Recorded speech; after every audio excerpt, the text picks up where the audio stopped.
హైదరాబాద్ లో జరగబోయే మనీ మంత్ర money manifestation classes కి ఇప్పుడే కాల్ చేసి రిజిస్టర్ అవ్వండి. లీలాననాంబుజమధీరముదీక్షమాణం నర్మాణి వేణువివరేషు నివేశయంతం డోలాయమాననయనం నయనాభిరామం దేవం కదానుదయితం వ్యతిలోకయిష్యే. భాగవత కథాసుధ తరువాయి భాగం 8వ రోజు కథలోకి వచ్చాం. అయితే శ్రీకృష్ణ లీలలు వింటున్నామండి. కృష్ణుడి కన్ను ఎప్పుడు మన మీద పడుతుందో, ఎప్పుడు మనం ఆ దేవుణ్ణి చూస్తామా అని ప్రతి ప్రాణి, ప్రతి వ్యక్తి, ప్రతి జీవి ఆరాట పడుతుంది. భగవంతుణ్ణి కంటితోటి చూడడం, అతన్ని మనసుతోటి తెలుసుకోవడం. కంటితో చూడడం సాధ్యపడకపోవచ్చు, కానీ మనసుతో మనం తెలుసుకోగలుగుతాం.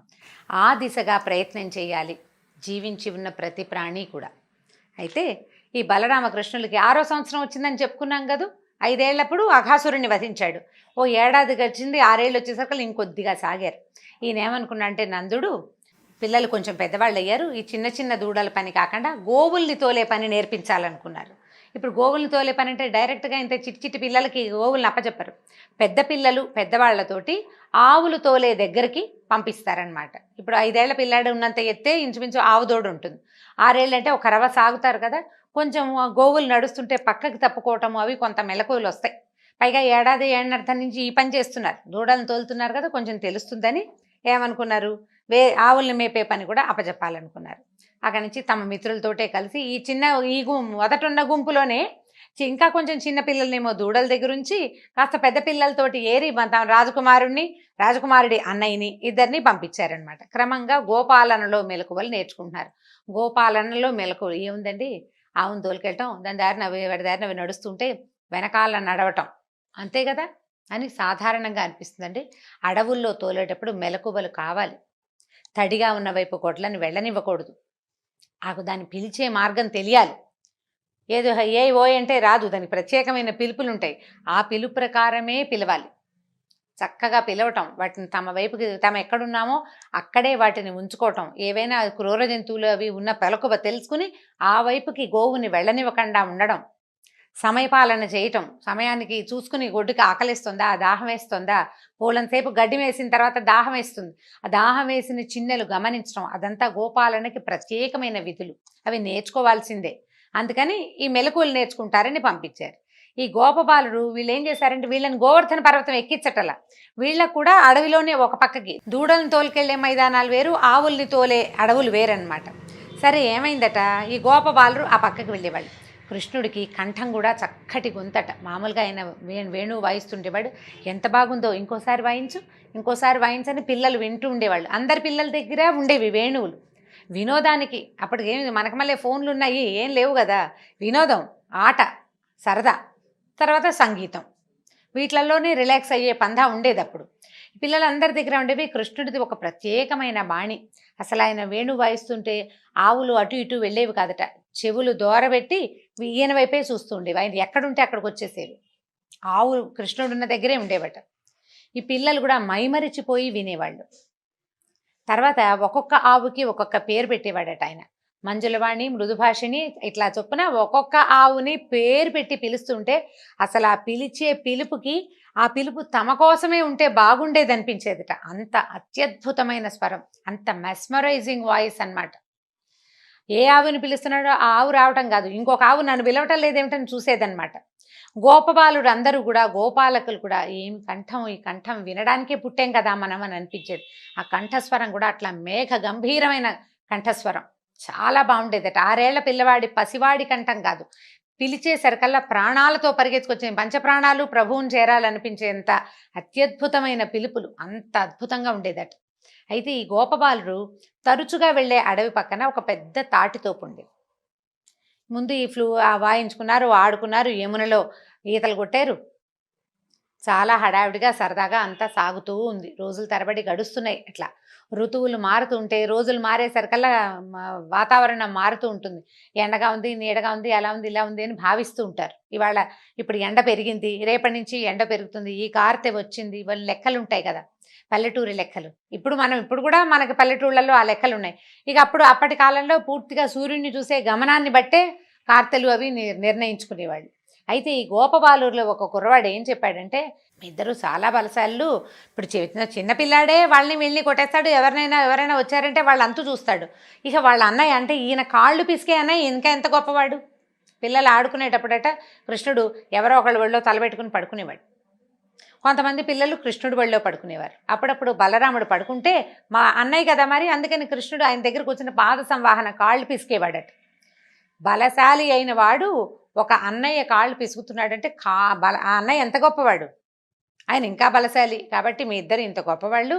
ఈ పక్కనే ఒక తాళ్లతోపు ఒకటి ఉంది, తాడి చెట్లు ఉన్నాయన్నమాట మొత్తం. ఆ తాడి చెట్లలో ఎంత పెద్ద పెద్ద తాటి పళ్ళోట, ఎవరు మానవ మాత్రుడు ప్రవేశించాడు అందులోకి. ఎందుకంటే అక్కడ ధేనుకాసురుడు అని ఒక రాక్షసుడు ఉన్నట్టు. వాడు ఏమిటంటే గాడిద రూపంలో ఉంటాడు. మొత్తం వాడి అనుచరులందరూ గాడిద రూపాల్లోనే ఉంటారు. ఆ వనంలోకి ఒక్క ప్రాణి ప్రవేశించినా విరుసుకు తినేస్తారు వాళ్ళంతా. ఆ తాడి చెట్ల వాసనకి, ఈ వాసన తాటిపళ్ళు మహావాసన వస్తాయండి, రమ్మంటాయి. ఎంత ఘుమఘుమలాడుతుందో. అది పండినప్పుడు ఎంత ఘుమఘమో, కాల్చినాక తింటుంటే కూడా అంతా ఘుమఘమగా ఉంటుంది. మామిడి పళ్ళు కూడా అంత పిల్లవ్వు మన్ని, తాటిపండు అంత ఆకర్షిస్తుంది. పైగా సులువుగా కోసుకోవటం కుదరదు కదా, తాడి చెట్టు ఎక్కాలి లేదా తాటి చెట్టుని ఊపుతారు. అప్పుడు బాగా మిగల పండిన పండు రాలి పడుతుంది అనమాట. కింద పడినా పెద్దగా పాడవదు. తెలుసుంటుంది కదా అందరికీ తాటిపండు అంటే ముంజకాయలు తింటాము, అవి బాగా ముదిరిపోయిన తర్వాత పండిపోతాయి. ఈ ముంజలకి బయట ఉండే గుజ్జు ఇలా తినడానికి బాగుంటుంది అనమాట, చాలా రుచిగా ఉంటుంది. అయితే వీళ్ళేం చెప్పారు, ఈ గోపబాలూరులో పెద్దవాడైన కుర్రాడు పక్కన ఉన్న తాళ్లతోపులో పెద్ద పెద్ద తాటిపళ్ళు ఉన్నాయి. ఆ తాటిపళ్ళని ఎవరు కోసుకోవడానికి వీల్లేదు. అక్కడ ఉన్న ధేనుకాసురుడు ఎవరిని లోపలికి రానివ్వడు. మీ ఇద్దరు ఇంతమంది రాక్షసులను చంపారు అంటే, తమ్ముడు చంపాడు, అన్నయ్య పక్కనే ఉన్నాడు, అన్నయ్య సహాయం ఉంది కదా. ధేనుకాసురుడు అప్పుడు అన్నయ్య కూడా సహాయం చేశాడు. కాబట్టి నువ్వేం చేస్తావంటే మా మాట విని చక్కగా మీ ఇద్దరు అందులోకి వెళ్ళి కాసిన తాటిపళ్ళు కోసుకొస్తే అందరం కలిసి తిందామన్నారు. ఇది బాగానే ఉంది కదా, తాటిపళ్ళు తేవాలంటే సరే కృష్ణుడు అన్నాడు, భయానికి ఏముంది, అందరం వెళ్దాం పదండి, ఎవరు వస్తారో చూద్దాం అనేసరికి ఉత్సాహంగా ఉంది వీళ్ళకి. తాటి చెట్లని అంటే ఏదైనా పండు ఎవరైనా తెచ్చి పెడితే ఉండే ఉత్సాహంతో పాటు అదొక ఉత్సాహం అయితే, మనమే స్వయంగా కోసుకుని తింటుంటే ఇంకా గొప్ప ఉత్సాహంగా ఉంటుంది. పిల్లలందరూ కొంతమంది పెద్ద పెద్ద పిల్లలంతా బయలుదేరారు, చిన్న పిల్లలు ఇక్కడే కూర్చున్నారు చద్దెనాలు ఆరగిస్తూ. సరే వీళ్ళంతా లోపలికి వెళ్ళేసరికల్లా ఏమైంది, లోపలికి వెళ్ళేసరికి పెద్ద పెద్ద తాడి చెట్లు చాలా పెద్దవి. ఈయన ఏం చేశాడట, ఒక్క తన్ను తన్నేట బలరాముడు ఒక చెట్టుని. తన్నేసరికల్లా జల జల జలమని తాటిపళ్ళు పడ్డాయి. పైనుంచి ఏదైనా కిందకి పెడితే పెద్ద మోత అవుతుంది చూడండి, శబ్దం అవుతుంది కదా. పైగా ఈ తన్నిన తాడి చెట్టు, దానికి ఆకులు ఇట్లా బయటికి విస్తారంగా బయటకు వస్తాయి కదా, పక్కనున్న తాటి చెట్టుకు తగిలేసరికల్లా ఈ ఆకుల మోత కూడా చాలా పెద్ద మోత. ఈ పెద్ద మోత అయ్యేసరికల్లా ధేనుకాసురుడు పరిగెత్తుకుంటూ వచ్చేసాడట. ఎవరో వచ్చారు తాళ్లతోపులో. కానీ రావటం ఇతను ఏం చేస్తాడంటే, ఈ గాడిద రూపంలో ఉంటాడు కదా, ముందు కాళ్ళతోటి శక్తి ఏమి ఉండదు, గాడిద వెనక్కి తిరిగి వెనకాళ్ళతోటి తంతుంది. వెనక్కి తిరిగి ఈ బలరాముడిని తన్నబోయాడట. ఎప్పుడైతే వెనక్కి తిరిగి కాళ్ళు తన వైపు లేచాయో బలరాముడు ఊరుకుంటాడు. ఈయన ఏం చేస్తాడు, అంతకంటే వేగంగా కదిలి 2 కాళ్ళని ఒక చేత్తో పట్టుకున్నాడట. ఇట్లా పట్టుకోవటం ఏమిటి, గాల్లో గిర గిర గిర గిర తిప్పేశాడు. అపరిమితమైన బలశాలి బలరాముడు, చాలా బలంగా ఉంటాడు. 6 ఏళ్ల పిల్లాడంటే ఎంత ఉంటాడు, గాడిదంత ఎత్తుంటాడేమో అంతే. అయినా పట్టుకున్నాడు. ఈ తిప్పేసరికల్లా ఈ తిప్పిన విసురుకే అతని ప్రాణం పోయింది. ఈ చేతిలో ఉన్నటువంటి రాక్షసుడి శరీరాన్ని ఒక తాడి చెట్టుకేసి విసిరి కొట్టాడట. కొట్టేసరికల్లా ఆ తాడి, ఇతని మహాకాయం ఇది వెళ్ళి తగలంగానే ఆ తాడి చెట్టు విరిగి పక్క తాడి చెట్టు మీద పడింది. పళ్ళు జలజల రాలినాయి. ఇది పోయి 2వ చెట్టు, ఆ 2వ చెట్టు పోయి 3వ చెట్టు మీద పడి వరుసగా ఒక చెట్టు మీద ఒక చెట్టు పడి చెట్లన్నీ కూలిపోయింది. ఈ గలాభాకి ఎప్పుడైతే ఈ చావు కేక పెట్టిన రాక్షసుడు కాళ్ళు పట్టుకుని తిప్పేసరికల్లా వాడు కామ్గా ఎందుకుంటాడు, పెద్ద పెద్ద కేకలు పెట్టాడు. ఓండ్ర, గాడిద ఓండ్ర పెడుతుంది కదా, ఆ ఓండ్ర అది కూడా చావు కేకలాగా వినపడేసరికి ఆ లోపల ఉన్న రాక్షసులందరూ గాడిదల రూపాల్లో బయటకు వచ్చేసారు. వస్తే ఇంకేముంది, ఇద్దరు కలిసి దొరికిన వాడిని దొరికినట్టు కొట్టారు. కృష్ణుడు బలరాముడు కూడా. ధేనుకాసురుడు బలరాముడి చేతిలోనే మరణించాడు. ఆ తర్వాత ఇదేమిది, తాడి చెట్టు పోయి ఇంకో దాని మీద పడింది. వరుసగా ఒక్కో చెట్టు పడిపోయినాయి. వీళ్ళంతా వచ్చిన వాళ్ళని ఇద్దరు వాళ్ళ మీద పడ్డ. వీళ్ళకి ఏంటంటే వాటికి వచ్చింది గాడిదలు కాబట్టి వెనక్కి తిరిగి వెనకాళ్లతోటే యుద్ధం చేయగలవు. ఆ కాళ్ళు ఎత్తినప్పుడు తమ కాళ్ళని ఎవడైనా పట్టుకుంటున్నారేమో వెనకాల ఉన్నవాడు అనే ధ్యాస ఉండదు, వాటికి తెలీదు. ఈ కాళ్ళతో తనగలవు. ఇక వెనక్కి తిరిగిన ప్రతి గాడిద కాళ్ళు పట్టుకోవటము, విసిరి కొట్టేయటమే వీళ్ళు. తాడి చెట్లన్నీ విరక్కొట్టేశారు. మొత్తం తాటి చెట్ల మీద ఉన్న పళ్ళన్నీ కింద పడిపోయినాయి. మొత్తం తాటి చెట్లు ఒకదాని మీద ఒకటి పడితే ఉంది, తలకాయలు విరిగిపోతాయి కదా. తాళ్లవనం ఖాళీ అయిపోయిందట. ఇక ఈ కనబడిన పళ్ళు పిల్లలు కాల్చుకుని తిన్నారు, పచ్చివి తిన్నారు, మోసుకొచ్చారు. కొన్ని గోవుల మీద వాటిని మోయండి ప్లీజ్ అని బతిమలాడి కొన్ని ఆవుల మీద కూడా వేసుకుని ఇళ్ళకు కూడా తెచ్చుకున్నారు. ఈ రకంగా ధేనుకాసురుని సంహరించేశారు ఇద్దరు కలిసి. ఆ తర్వాత ఏం జరిగిందంటే, యమునా నదీ తీరంలో ఒక లోతైన మడుగుందట. రోజులు గడుస్తున్నాయి ఇట్లాగే. పొద్దున్న నుంచి సాయంకాలం దాకా అడవుల్లో తిరుగుతారు, ఇంటికి వస్తారు. తల్లులు చక్కగా పిల్లలు రాగానే సాయంత్రాలు శుభ్రంగా అంటే బురదలో తిరిగొచ్చారు, మట్టిలో తిరిగొచ్చారని ఒంటికి నూనె రాసి చక్కగా స్నానాలు చేయించి వేడి వేడి అన్నాలు తినిపించి పెందరాళ్ళే పడుకోబెడతారు. వీళ్ళు పొద్దున్నే లేవటం, మళ్ళీ ఏముంది, మళ్ళీ ఆవునో దూడనో తోలుకుని ఊళ్ళో ఉన్న పిల్లలందరూ బయటికి వెళ్ళిపోవటం. తల్లులు ఇళ్లలో పని చేసుకునేవాళ్ళు. సాయంకాలం అయ్యేసరికి మళ్ళీ వెనక్కి తిరిగి వెళ్ళేవాళ్ళు. ఇది రోజుకొకటి జరిగిందని చెప్పబడటం లేదండి. అట్లా కొద్ది రోజులు గడిచి కొంచెం ప్రశాంతంగా పిల్లల ఆటపాట అన్నీ ఆడుకుంటూ వీళ్ళు హుషారుగా ఉంటారు. మధ్యలో ఒక ఉత్పాతం జరుగుతూ ఉంటుందన్నమాట. అయితే ఏమైందట, ఈ యమునా నదీ తీరంలో ఒక లోతైన మడుగుందట. వీళ్ళు యమునకి దగ్గరలో ఉన్నారు కదా, అంటే నదీ తీరంలో మడుగు ఉండటం ఏమిటంటే, ఈ నదీ పరివాహక ప్రాంతాల్లో చెరువులు ఏర్పడతాయి.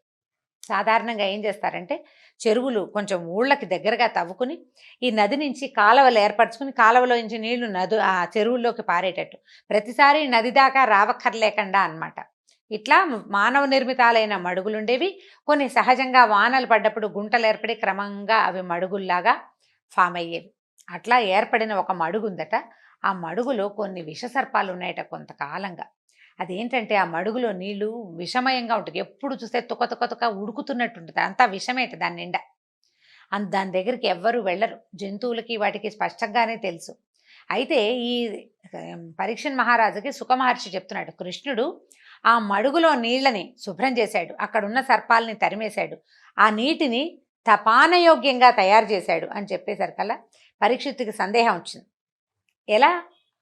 మామూలుగా పెద్ద పెద్ద చెరువుల్లోనూ వాటిలోనూ ఏవో 2-3 పాములు ఉంటాయి.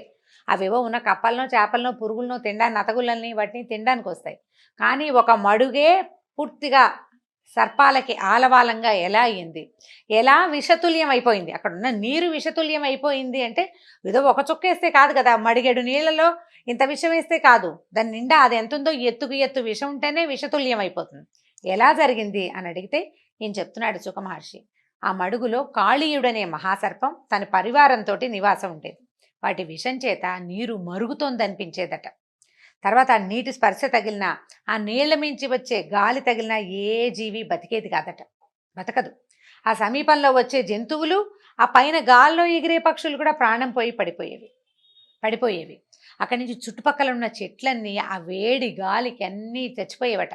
మొక్కలు కూడా ఉండేవి కాదు పెద్దగా, ఏవో మొండి చెట్లు 1-2 ఉండేవి తప్పిస్తే చిన్న పొన్న ఏమీ లేదు. అసలు పచ్చదనమే లేదు. మామూలుగా నీరున్న చోట ఎంత పచ్చగా ఉండాలి, కానీ పచ్చదనం లేదు. విషం వల్ల అది కాళీయుడనే సర్పానికి ఆలవాలంగా అయ్యింది అని ఆ మడుగు గురించి చెప్తున్నాడు.